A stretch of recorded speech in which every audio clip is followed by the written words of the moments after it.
أَوَكُلَّمَا عَاهَدُوا عَهْدًا نَبَذَهُ فَرِيقٌ مِّنْهُمْ بَلْ أَكْثَرُهُمْ لَا يُؤْمِنُونَ۔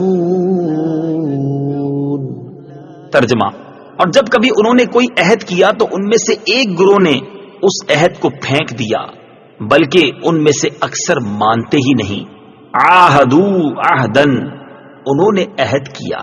حضرت عبداللہ ابن عباس رضی اللہ تعالی عنہما فرماتے ہیں، جب حضور پر نور صلی اللہ تعالی علیہ وسلم نے یہودیوں کو اللہ تعالیٰ کے وہ عہد یاد دلائے جو حضور اقدس صلی اللہ تعالی علیہ وسلم پر ایمان لانے کے متعلق تھے، تو مالک بن سیف نے کہا، خدا کی قسم، آپ کے بارے میں ہم سے کوئی عہد نہیں لیا گیا۔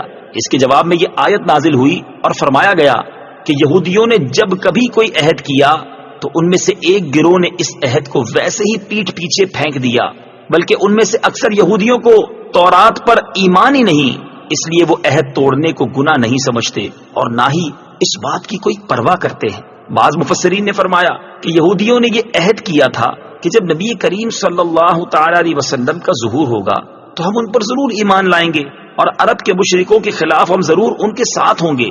لیکن جب حضور اقدس صلی اللہ تعالی علیہ وآلہ وسلم نے اپنی نبوت کا اعلان فرمایا تو یہودیوں نے آپ صلی اللہ تعالی علیہ وآلہ وسلم پر ایمان لانے کی بجائے انکار کر دیا۔